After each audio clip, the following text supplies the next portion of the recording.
Hello there guys, welcome to one of my live videos, and on this video tonight I am going to be giving you a preview for the Wolves-Liverpool game tomorrow night, 8 o'clock kickoff at Molineux. So I am going to give you my score prediction. I think Liverpool are going to win this game by 2-0 because Liverpool of course are too strong for Wolves from my own perception.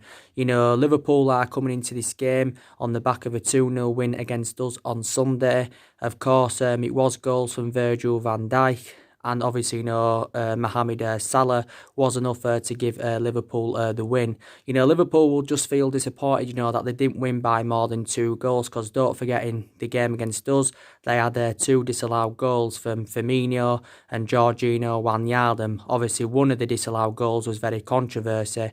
And I think, actually, from my own perception, the Firmino goal should have stood. So if Liverpool win this game against Wolves, they will extend their unbeaten run to 40 in the Premier League, because they do remain 39 games unbeaten in the Premier League at the moment. They have won 21 games out of 22, so that we're the only team that have taken any points from them so far this season. They are unbeaten in 52 Premier League games at Anfield, so you can say now that Anfield is a fortress. They haven't lost at Anfield for almost 3 years, so the last time they lost at Anfield was back in April 2017 to Crystal Palace. And Liverpool have registered 64 points from 22 games, so they are breaking records, and Liverpool are on course to win their first ever Premier League title. So in that aspect, they're going to end their 30-year drought. But when they do win the Premier League title, it will be their first Premier League, but it will be their 19th overall, because at the moment Liverpool have won 18 Old First Divisions. Liverpool are sitting now 13 points in front of Man City, because obviously Man City scraped a 1-0 win against Sheffield United yesterday. They are 19 points in front of Leicester, but they have got a game in hand basically, and I think Liverpool's game in hand is against West Ham. But I've got to admire Liverpool. They've got a really, really good team. They've also got a fantastic manager in Jurgen Klopp. Obviously, Jurgen Klopp has been at Liverpool since October 2015. Obviously, reflects on Liverpool's win at the weekend. That was Jurgen Klopp's 150th win as Liverpool manager, so that's a pretty decent record, So he has been at Liverpool now for quite a few years as Jurgen Klopp, and he has won 3 major honours. The most recent honour he won was the FIFA Club World Cup. They also won the Super Cup earlier on in the season, and they won the Champions League at the end of last season. So Liverpool have... fucking hell.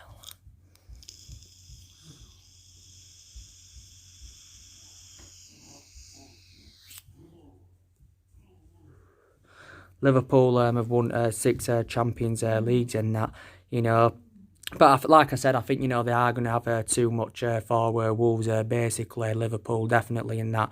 And, the match early on this season between Liverpool and Wolves was 1-0 to Liverpool. So Liverpool actually grinded out a 1-0 win against Wolves at Anfield. I think Wolves are pretty unlucky, because Wolves put a pretty decent fight up. Don't forget, Wolves had a disallowed goal. But like I've said, I've credited Wolves on quite a few of my videos, because I think Wolves are a pretty decent team. They've got a good manager in Nuno Santo. And and Wolves are coming into this game also on the back of a 3-2 win against Southampton at the weekend. Raul Jimenez had scored twice for Wolves. This fixture last season at Molineux was 2-0 to Liverpool in the Premier League, but Wolves did beat them in the FA Cup last season at Molineux by 2-1. But I've got to praise Wolves, because last season, they did enjoy a good FA Cup run, even though they didn't win the FA Cup. They progressed to the semi-finals for the first time in 21 years, but they did get knocked out by Watford in the semi-finals, as you all know, and they finished 7th in the league last season. But that suits Wolves' standards. That's very, very good from a Wolves perspective, finishing 7th. Reflecting on them finishing 7th last season, they got automatic qualification for the Europa League. They've also done well to progress to the knockout stages of the Europa League. but I'm very sceptical, that Wolves will win the Europa League. Obviously, that's not going to happen. So the Wolves is actually, the the fourth club that Nuno Santo's managing, because before he was at Wolves, he managed Porto. Before he was at Porto, he managed Valencia. And before he was at Valencia, he managed Rio Ave. But like I said, I think, Liverpool are going to have too much for Wolves, basically. Wolves have got a couple of injuries. Liverpool have still got a few injuries. I think, Liverpool have still got Dejan Lovren out for injury. They've also got James Milner out, Naby Keita out. Shaqiri's just sustained another injury. I think Shaqiri's one of the players that Liverpool, could consider offloading, to be fair. He does seem to really make an impact when he comes off the bench, but he isn't obviously no first choice for Liverpool, but I think he's got some kind of calf problem as Shaqiri. Chamberlain's just come back from injury. I think so too. Joe Matip had just come back from injury. Nathaniel Klein is still out for them, and also he's very injury prone for Liverpool, is Nathaniel Klein, and I think, he's another one of the players Liverpool could consider offloading, because obviously, he doesn't really get in the team now anywhere, because obviously, Trent Alexander-Arnold is Liverpool's preference. So Liverpool have still got quite a few injuries, but they've actually had a lot of injuries this season, have Liverpool, to be fair. For Wolves, they've got one of their key players out. I think they've got Diego Jota out through injury. When he plays in Wolves' team, and I think he blends in very, very well alongside Raul Jimenez. Obviously, they've got Traore there. So I do think, they've got a pretty decent attacking trio of Wolves in Traore, Raul Jimenez and Diego Jota. I think Wolves have also got Bowley out, but they've also got a good midfielder in Ruben Neves. And like I've said on my recent videos, I would, take Ruben Neves at Manchester United, definitely. But Wolves' record against the top six sides is pretty decent, so it's not going to be a walkover for Liverpool. Don't forget the duel of us in the league earlier on in the season. They beaten Man City earlier on in the season 3-2. So, they can get decent results against their elite opposition, can Wolves. So, but I still think, Liverpool are going to have too much for them. But like I've said, I think now Liverpool are, like I said on my reaction on Sunday, I think Liverpool are now going to start to replicate what we did under Ferguson in the 90s and the 2000s, obviously up until 2013. I think, they are going to start, winning quite a lot of trophies under Jurgen Klopp. I do believe this is going to happen. You got Solskjaer coming out, prior to the game on Sunday, and he was saying that Liverpool are not classified as one of the greatest teams in the division until they win back-to-back titles. So what it means in that aspect, Liverpool, of course, first have got to prove themselves. But, they're definitely not going to win the league this season. There isn't a title race this season. There isn't a title race. But, Liverpool, they haven't overpaid for players. And I did say on Sunday, that's the comparison between Man United, Liverpool and Man United at this present time. Liverpool don't overpay for players. They're sensible with their recruitment. They play as a unit. And this is something we don't do. And, we overpay for players. We don't play them as a unit. So this is the explanation why we're not in that commanding position where we should be in. And plus there's a variety of other reasons, why we're not in that position where we should be in, to be fair, basically. But, I think Jurgen Klopp is, the best manager that Liverpool have had in this generation. I think they've had some pretty decent managers over the years. They've also had some bad managers of Liverpool. Obviously, I think before they had Jurgen Klopp, they had Brendan Rodgers. They enjoyed a pretty decent season with Brendan Rodgers, did Liverpool. But after that, it all went downhill. But Brendan Rodgers, of course, is now doing a pretty decent job with Leicester. Leicester have been in a bad vein of form recently. But I also thought Rodgers did very, very well when he was at Celtic. Liverpool, don't forget, had, Rafa Benitez at one point. They won the Champions League under Rafa Benitez. And I think Rafa Benitez is also a pretty decent manager. Wasn't too bad at Newcastle, but resigned as Newcastle manager last summer, don't forget. Kenny Dalglish wasn't really good for Liverpool.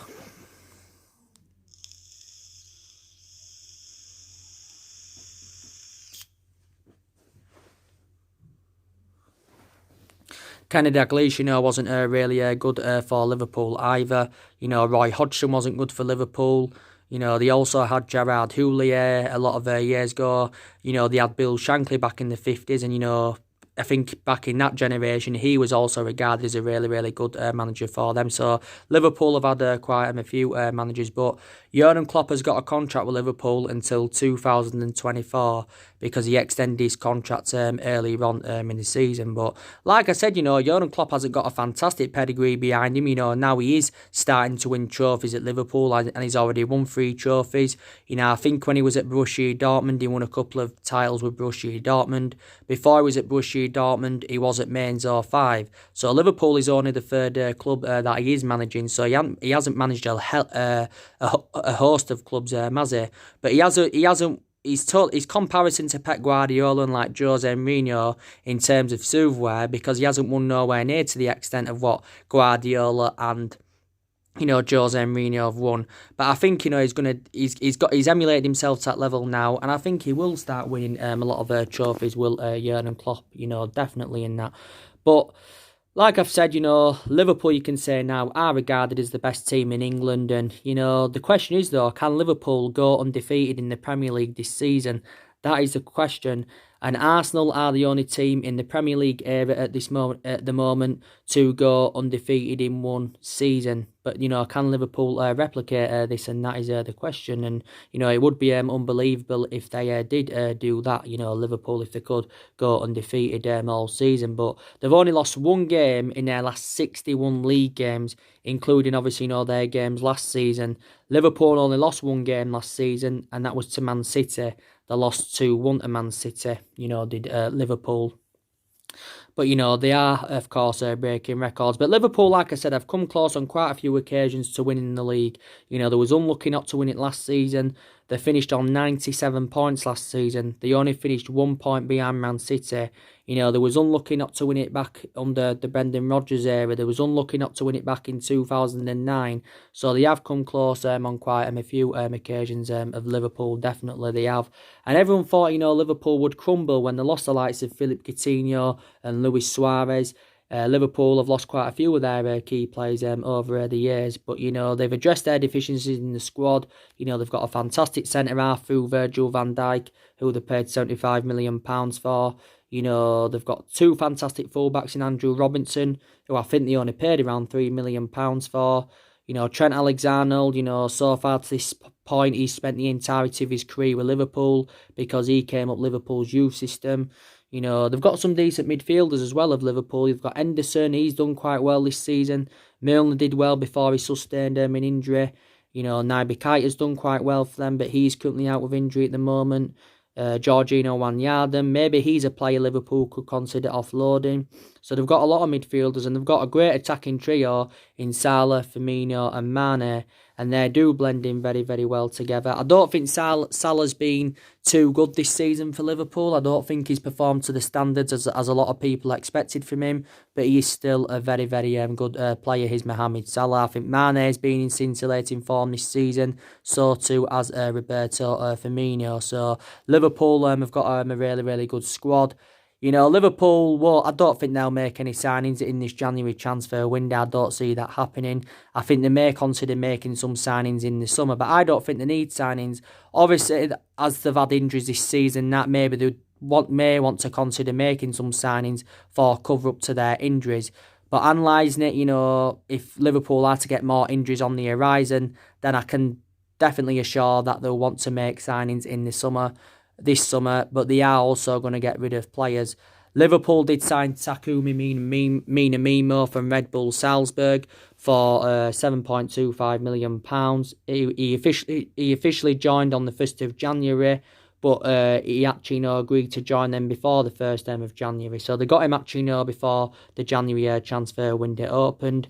For my own perception, I think Minamino will probably get his opportunities going on into next season. He'll get more opportunities in that. But, Liverpool have also got quite a few good young players that I've seen. They've got that Curtis Jones. He scored in the game against Everton. They've also got that Harvey Elliott. They've got that Williams. So they have got quite a few decent young players in Liverpool. But, Liverpool's priority, this season is to win the Premier League title. Obviously, Liverpool still do remain in the Champions League, but they won't be too bothered about the Champions League. They are obviously, the best team in Europe. Obviously, they still remain in the FA Cup. They've got Shrewsbury coming up in the FA Cup this weekend of Liverpool. That's another opportunity, for Liverpool to give the youngsters, to give their youngsters chances. Maybe Takumi Minamino will get another chance in that game against Shrewsbury. But, the FA Cup isn't a priority for them, so they can't obviously, afford to, play the young ones and that can, Liverpool. But they're definitely, going to win the Premier League this season. Liverpool could even finish on 100 points this season. Maybe they could finish on higher than 100 points because they're just basically unstoppable at the moment. But like I said, I think they're going to definitely not have too much for Wolves. But I think, Wolves will give them a pretty decent game, to be quite honest with you. So yeah, so that's your preview for the Wolves-Liverpool game.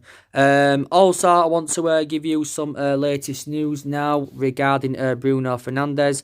I have been keeping up to date of what's been going on with Bruno Fernandes on my recent videos. So George Mendes has come out and he's actually insisted that he doesn't know if Bruno Fernandes will join Manchester United this month. But he has assured that Bruno Fernandes will leave Sporting Lisbon this year. So what it means in that aspect is if he doesn't leave this January, he will leave in the summer, basically. But you've got to say, George Mendes has been working on Bruno Fernandes' transfer to Man United because don't forget last week he was in the director's box spectating our game against Wolves. He was also, in London last week, so he's been working on this deal. There was reports emerging out today saying that, we could finalise a deal for Bruno Fernandes today, and we're expected to get him in a deal worth around £55 million. So reportedly, it says, Man United pay around £47 million up front with around 8.5 million in add-ons or something like that anywhere. So we've actually now increased our offer because obviously it said before that we was only determined to pay around 42 or 43 million pounds up front with around 25 million in add-ons, and these add-ons would only be activated if we won the Premier League or the Champions League or Bruno Fernandes finished in the top 3 of the Ballon d'Or, which obviously is unlikely to happen. So from a Sporting Lisbon perspective, they weren't happy with the offer. They weren't happy with the structure of the offer, basically. So they initially turned our first offer down for Bruno Fernandes. But if we don't complete it today, I think he did say we're expected to complete the signing of Bruno Fernandes by the end of this week, because we have held more negotiations, and negotiations have been at an advanced stage, but we have now had a breakthrough in negotiations. Bruno Fernandes, I think, played for Sporting Lisbon yesterday. Yes, he did, against Braga. Bruno Fernandes got an assist. Sporting Lisbon lost 2-1 to Braga yesterday. So that's looking very likely that's Bruno Fernandes' farewell appearance. The game against Benfica last Friday should have been Bruno Fernandes' farewell appearance, because there was reports emerging out before that game saying that, we wanted to sign Bruno Fernandes before that game. And it says we didn't want him to play against Benfica. Reports have come out and said that Bruno Fernandes came down the tunnel after the game yesterday. He stormed off down the tunnel. He shoved the camera. And I think it also had a dispute with a policeman, did Bruno Fernandes. So this is actually what it said. But he's already revealed he wants to leave Sporting Lisbon. His preference is to move to Manchester United. His preference was totally comparison last summer, because his preference last summer was a move to Tottenham, basically. And I think Tottenham offered around £45 million to him last summer. But City were in for him last summer, and so to Liverpool, they were in for him last summer. And he came close at one point to joining Man City. But I give you the main explanation why we didn't get Bruno Fernandes last summer is because Sporting Lisbon said they wanted around £70 million. We only valued him at around £50 million. But, he is our number one priority target is Bruno Fernandes. But like I've said on my recent videos, I think he's got all the minerals to succeed as a Manchester United player. Definitely in that. And I think, we should just pay what Sporting Lisbon are demanding. And, this has been the stumbling block of Bruno Fernandes' move to Man United. This has been the stumbling block because, we've struggled to come to an agreement on a fee with Sporting Lisbon. We've struggled to come to an agreement on a fee. Obviously, Sporting Lisbon did reveal that they wanted around €80 million, which equates to around £68 million in pounds sterling. But obviously, it got confirmed that Man United are not determined to meet that current valuation, basically. So this is what it had confirmed. But we've already agreed the personal terms. A lot of reports from the Portuguese press came out last week and said Man United have agreed the personal terms with Fernandes, and he said he's set to earn around £120,000 a week. So this is what it had said. And we should have signed him at the beginning of this month. And this is, what has definitely infuriated me. But yeah, I think he's definitely not coming in. But I think Bruno Fernandes is only the signing that Man United are going to make in this January transfer window. And I did say I would be satisfied if we made around 2 or 3 signings in this January transfer window, but I don't see it happening because there's only around, 8 or 9 days left of the January transfer window anyway, but we'll look to make more signings in the summer transfer window, definitely, but we are seeing Bruno Fernandes as an adequate replacement for Paul Pogba, because I think Paul Pogba will leave in the summer anyway. I'm sceptical that he'll leave in this January transfer window, but we're seeing him as a replacement for Paul Pogba. But that midfield is one of the priority areas where Man United need to strengthen up anywhere, because we do look very exposed in that midfield, reflecting on the injuries to Paul Pogba and Scott McTominay. But yeah, and Bruno Fernandes has had a good couple of years in Portugal with Sporting Lisbon. He's currently now into his 3rd season with them. But I think in the Premier League, he can replicate what he's done with Sporting Lisbon. He also spent the entirety of his career in Italy when he was younger. And he is only the age of 25. And it is going to be a straight cash deal, by the way. I don't think there's going to be any player as part of the deal, because it said the other week that Sporting Lisbon wanted Marcus Rojo as part of the deal. It also said, that Pereira could go as part of the deal. But yeah, it's looking likely he's going to be coming in. So I'm hopeful by Friday or the weekend, he is officially a Manchester United player. And he will be our 4th signing under the Ole Gunnar Solskjaer era. And overall, he'll be our 4th signing, and he will be our 1st signing in 2020. But he will dramatically improve us because Bruno Fernandes can score goals, he can create chances from the midfield, he can provide assists as well, and he's got all the attributes to come and succeed in the Premier League. So that's the latest news regarding him. Man United do play Burnley tonight. You've already seen my preview for the game, for the Man United-Burnley game. You've already seen my preview for it. And it's a must-win game for Man United tonight. Because we want to see a total comparison performance to what we saw against Liverpool on Sunday. So the club, we need to get back to winning ways, basically. And I'm confident we will beat Burnley tonight. We do remain 6 points behind Chelsea. Chelsea drew 2-2 with Arsenal yesterday. And obviously, that top 4 is one of our ambitions, because we want to finish in that top 4 this season so we can get into the Champions League. It's also very imperative that we do get some silverware on the board, because we have lacked silverware in the last 6 or 7 years. It'd be good for us to win the Europa League this season. That would be, getting silverware on the board, plus it's another route to Champions League football. And it would be also good for us, to win the FA Cup, because we haven't won that since 2015, or at least if we don't win it, it'd be good for us to enjoy a good FA Cup run like we did last season. So I'm hopeful that we can get some silverware on the board. As you all know, I watched some of Solskjaer's press conference building up to the Man United-Burnley game. And, obviously, Solskjaer gave us an update regarding Marcus Rashford. Obviously, we know that Rashford is going to be out for quite some time. Solskjaer did reveal that Rashford needs time to recover.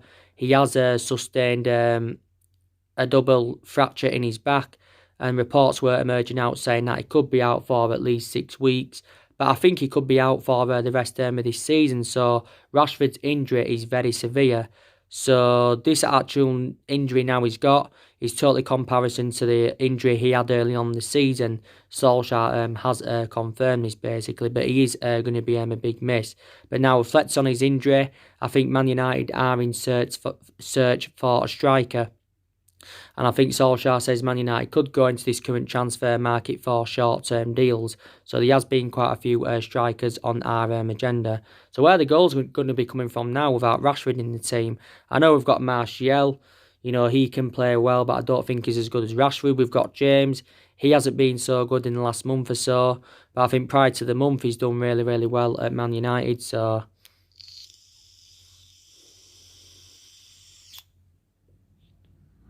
wanted to confirm that. And, you know, Pogba McTominay out. You know, the good news is we've got Eric Bailly now back from injury.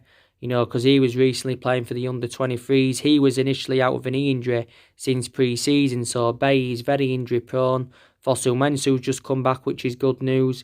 You know, Dalot's now back, so I should believe he'll get more opportunities.